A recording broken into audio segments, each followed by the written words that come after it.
শুভ সকাল বন্ধুরা, এই যে চলে এসেছি আজকে আবার নতুন দিনে নতুন আর একটা ভিডিও নিয়ে। এই দেখো আজকে সকাল 8টা। এই যে ফুল টুল মোটামুটি দেওয়া হয়েছে। হ্যাঁ, এখনও দেখো বিছানা গুছিয়েছি, জামা কাপড় চারটি তুপ করে রেখেছি, আবার গুছানো হয়নি। কালকে ওপরে সিঁড়িতে ছিল, গুছানো হয়নি, ভাঁজ করাও হয়নি। সকালবেলা ঠাকুর ঘর মুছতে গিয়ে নিচে নামিয়ে নিয়ে আসলাম। চারটি ফুল টুল তোলা হয়ে গেছে। এবার পুজোটা করে নিই। ঘুগনির মটর সেদ্ধ চাপিয়ে দিয়েছি, ঘুগনি হবে। তারপর দেখা যাক কী হয়। আজকে সানডে, আজকে আবার পূর্ণিমা আছে, চন্দ্রগ্রহণ আছে রাত্রিবেলা। বন্ধুরা সব দেখা যাক কী হয়।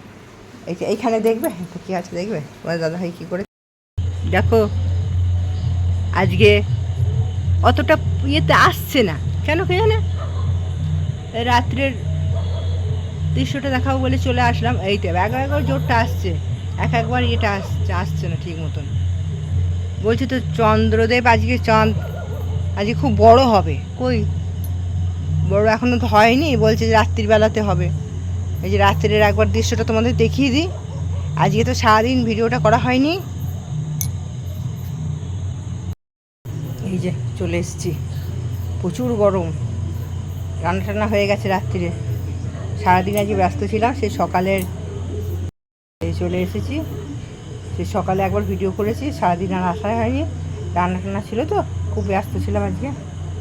বিকেলে প্রার্থনা করেছি, ঠাকুরের প্রার্থনাটা ঠিক মতন করি, সকালে বিকেলে আমি করিনি। দিয়ে সন্ধ্যেবেলা রান্না টান্না করে আবার হয়ে আবার আসলাম। আজকে তাড়াতাড়ি খেয়ে নিতে হবে, 9:30টার মধ্যে চন্দ্রগ্রহণ আছে। 9টার সময় খেতে দিয়ে দেবো, খাওয়া দাওয়া হয়ে যাবে। তবে রাত্রিরে আবার দেখা যায়।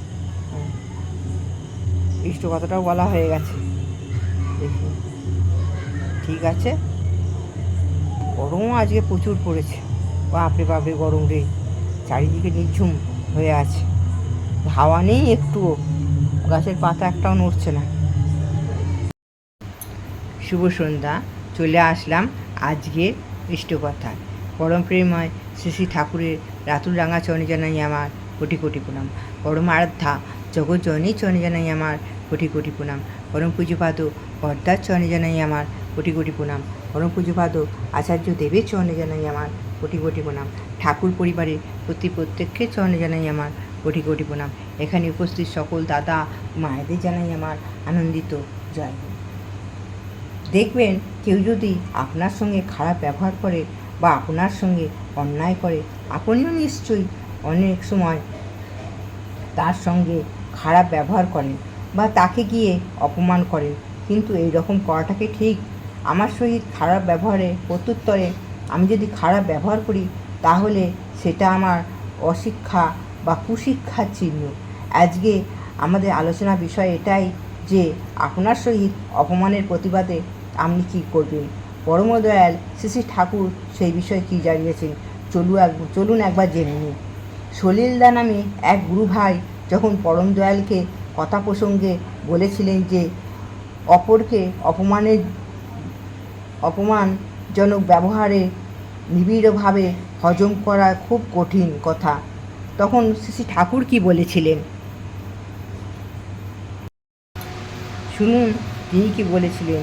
ভক্ত তার জীবনের একমাত্র উদ্দেশ্য হলো ইষ্টকে খুশি করা, তার স্বার্থ প্রতিষ্ঠাতা বজায় রেখে চলা, নিজের বা অপরের অমঙ্গলের পথ সংকীর্ণ করে মঙ্গলের পথ প্রশস্ত করে চলা। এই বুদ্ধি যাকে পেয়ে বসে, অহংকার, অভিমান, আক্রমণের কাছে কখনো সে আত্মসমর্পণ করে না।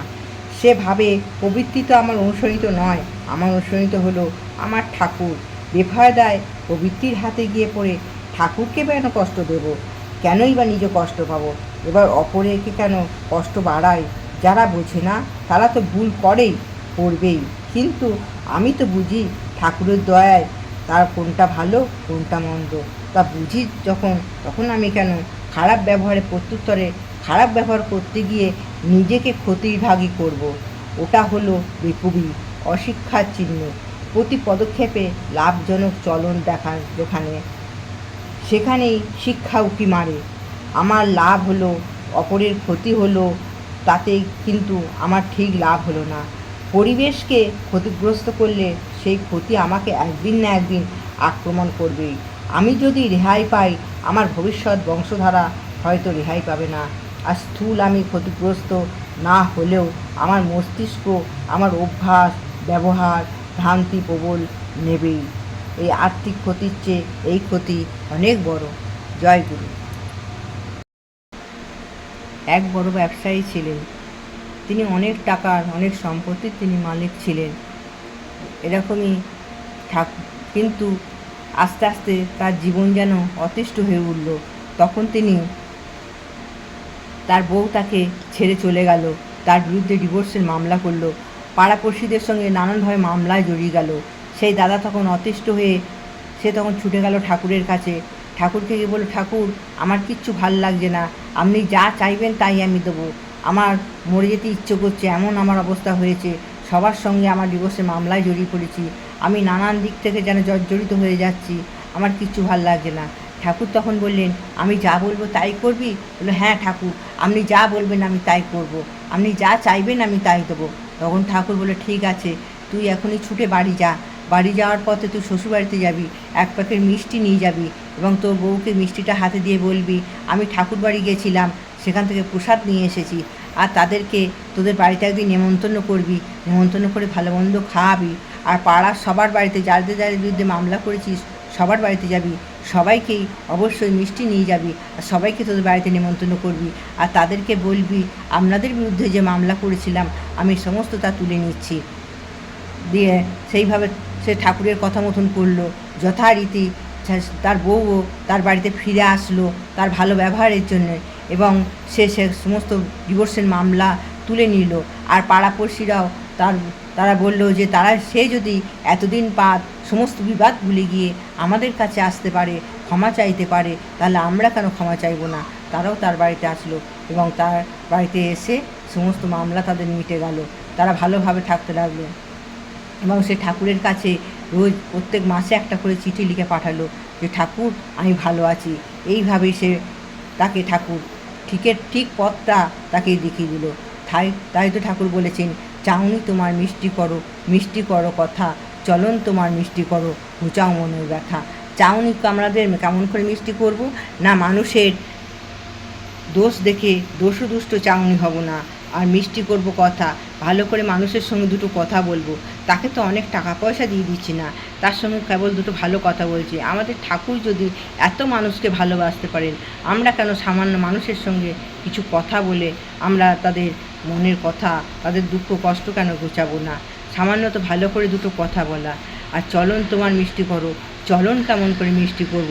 যজন যাজন ইষ্টভীতি এইগুলো করে, যজন যাজন করে, ঠাকুরের কথা ভেবে, ঠাকুরের নীতিবিধিগুলো মেনে চলে, ঠাকুরের বইয়ের আদেশ নির্দেশগুলো মেনে চলে আমাদের চলনটা মিষ্টি করব।